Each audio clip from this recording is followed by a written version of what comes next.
ഞാൻ എന്തെങ്കിലും ചോദിക്കുന്നില്ല. എത്രയോ പതിറ്റാണ്ടുകൾ നീണ്ട വളരെ ആഴത്തിലുള്ള ബന്ധം നിങ്ങൾക്കിടയിലുണ്ട്. നമുക്ക് ഒരുപക്ഷെ അപ്രതീക്ഷിതമാണ് ഈ മരണ വിവരം തന്നെ.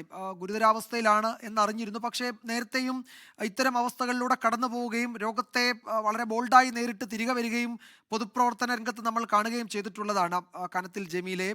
പക്ഷേ ഇത്തവണ അതുണ്ടായില്ല. എന്തൊക്കെ ഓർമ്മകളാണ് ഈ ഘട്ടത്തിൽ ശ്രീമതി ടീച്ചറിന്റെ മനസ്സിലൂടെ കടന്നു പോകുന്നത്?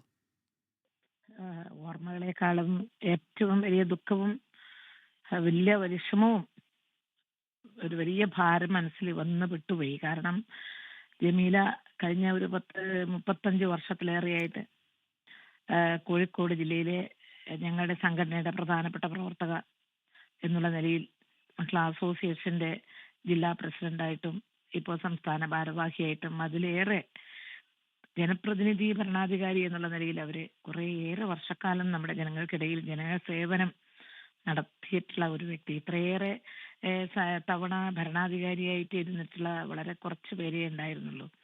ഞാൻ ആരോഗ്യവകുപ്പ് മന്ത്രിയായിരുന്ന സമയത്ത് അവർ ബ്ലോക്ക് പഞ്ചായത്തിന്റെ പ്രസിഡന്റായിരുന്നു. അതിനു മുൻപ് അവർ ഗ്രാമപഞ്ചായത്തിന്റെ പ്രസിഡന്റായിരുന്നു. അത് കഴിഞ്ഞതിന് ശേഷം കോഴിക്കോട് ജില്ലാ പഞ്ചായത്ത് പ്രസിഡന്റായി. വീണ്ടും ഏറ്റവും നല്ല ജനകീയ അഭിപ്രായം, ഒരു ജനകീയ നേതാവ് എന്നുള്ള നിലയിൽ അവര് ജനങ്ങൾക്കിടയിൽ അറിയപ്പെട്ടു. പക്വമായിട്ടുള്ള നല്ല വിനയത്തോടു കൂടിയിട്ടുള്ള തികഞ്ഞ ലാളിത്യത്തോടു കൂടിയിട്ടുള്ള പെരുമാറ്റവും അതുപോലെ പക്വതയും എല്ലാം ആർജിച്ച ഒരു നല്ല, ഞങ്ങളുടെ രാഷ്ട്രീയ രംഗത്തായാലും മഹിളാ പ്രസ്ഥാനത്തിന്റെ രംഗത്തായാലും എല്ലാവരുടെയും പ്രിയങ്കരിയായിരുന്നു ജമീല. കാലത്ത് ജമീല അതിനുശേഷമാണ് ജില്ലാ പഞ്ചായത്ത് പ്രസിഡന്റ് ആയിരിക്കെയാണ് കൊയിലാണ്ടിയിൽ മത്സരിച്ച് അത്ര എളുപ്പത്തിൽ ജയിച്ചു വരാവുന്ന ഒരു മണ്ഡലമല്ല. പക്ഷേ ജമീല അവിടെ നിന്ന് ജയിച്ചു, MLA ആയി.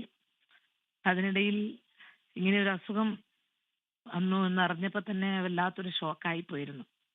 മാത്രല്ല രോഗം വന്നപ്പോൾ തന്നെ കുറച്ച് കഠിനമായിരുന്നു എന്നുള്ളത് എനിക്കറിയാമായിരുന്നു, ഞാൻ മനസ്സിലാക്കിയിട്ടുണ്ട്. പക്ഷെ എങ്കിൽ പോലും സംസാരിക്കുമ്പോൾ എല്ലാം ഞാൻ വളരെ ഏറെ സമാധാനിപ്പിക്കുകയും പേടിക്കാനൊന്നുമില്ല, ഇന്നത്തെ കാലത്ത് എല്ലാ അസുഖത്തിനും മരുന്നുണ്ട്, ഒന്നും പേടിക്കാനില്ല എന്നൊക്കെ പറഞ്ഞ് സമാധാനിപ്പിച്ചു.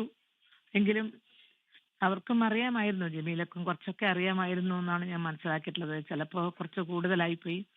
അത് കഴിഞ്ഞ് അപ്പോളോയിൽ നിന്നെല്ലാം വന്ന് മൈത്രയിൽ കാണിച്ചുകൊണ്ട് ചികിത്സിച്ചുകൊണ്ടിരിക്കുന്നതിനിടയിലാണ് ഇപ്പോൾ പെട്ടെന്ന് ഇത് മൂർച്ഛിച്ചത്.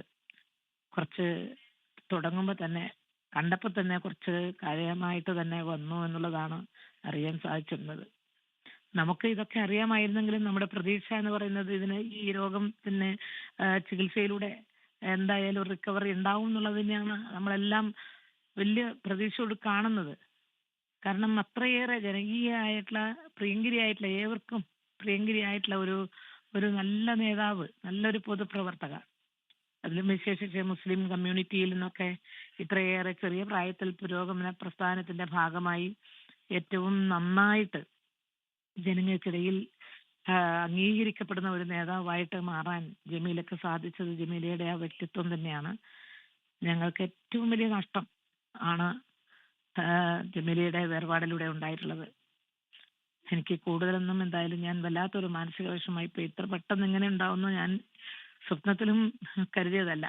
എന്തായാലും കുറെ കാലം അതിജീവിച്ച് അതിനോട് മുന്നോട്ട് പോകും എന്നായിരുന്നു നമ്മളെല്ലാം പ്രതീക്ഷിച്ചത്. ജമീലെ നമ്മളെ വിട്ടുപോയി. ജമീലയുടെ വേർപാടിലുള്ള അതീവ കഠിനമായ ദുഃഖം അവരുടെ കുടുംബത്തോടൊപ്പം ഞാനും ആ ദുഃഖത്തിൽ പങ്കുചേരുന്നു. നാളെ രാവിലെ പരശുറാമിന് രാവിലെ തന്നെ അങ്ങോട്ടേക്ക് കോഴിക്കോടേക്ക് പോകേണ്ടതുണ്ട്. ശരി, PK ശ്രീമതി ടീച്ചറാണ് നമ്മളോട് പ്രതികരിച്ചത്.